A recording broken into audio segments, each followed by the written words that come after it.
कहानी भगवान जगन्नाथ और सच्चे भक्त की शक्ति। बहुत समय पहले उड़ीसा के पुरी नगर में भगवान जगन्नाथ का एक भव्य मंदिर था। दूर दूर से लोग उनके दर्शन करने आते थे। भगवान जगन्नाथ अपने भक्तों से बहुत प्रेम करते थे। उसी मंदिर के पास एक छोटा सा गांव था। वहाँ एक गरीब लड़का रहता था। उसका नाम था माधव। वो बहुत ही सरल और भोला भाला था।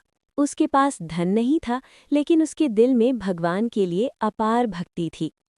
हर सुबह माधव मंदिर के बाहर खड़ा होकर दूर से ही भगवान को प्रणाम करता था। काश मैं वो मंदिर सोचता, में जा सकता। काश मैं भी अंदर जाकर भगवान के दर्शन कर पाता।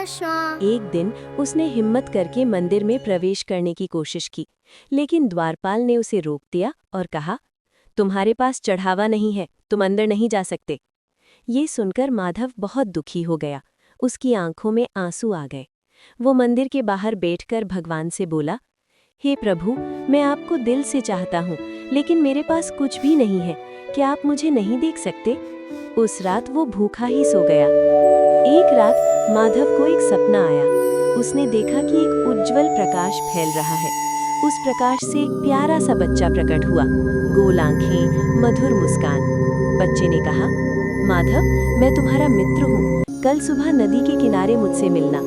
माधव ने पूछा, तुम कौन हो?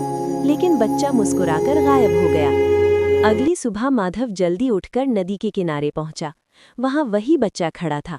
बच्चा बोला, माधव, तुम भगवान को क्या चढ़ाते हो? माधव ने सिर झुकाकर कहा, मेरे पास कुछ नहीं है, मैं बहुत गरीब हूँ। बच्चा मुस्कुराया और बोला, सच्चा प्रेम ही सबसे बड़ा प्रसाद होता है।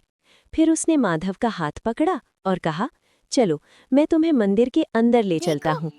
जब माधव उस बच्ची के साथ मंदिर पहुंचा, तो किसी ने उसे नहीं रोका।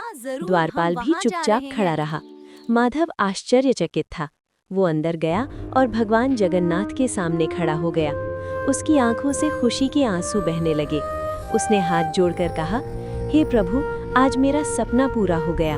जब उसने पीछे मुड़कर देखा, तो वो बच्चा वहां नहीं था। माधव समझ गया कि वो कोई साधारण बच्चा नहीं था। वो स्वयं भगवान जगन्नाथ थे, जो उसकी सहायता के लिए आए थे। उस दिन के बाद माधव रोज मंदिर जाने लगा।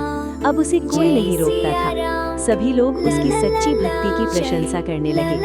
सीख: भगवान को धन नहीं, सच्चा प्रेम चाहिए। सच्ची भक्ति सबसे बड़ी शक्ति है।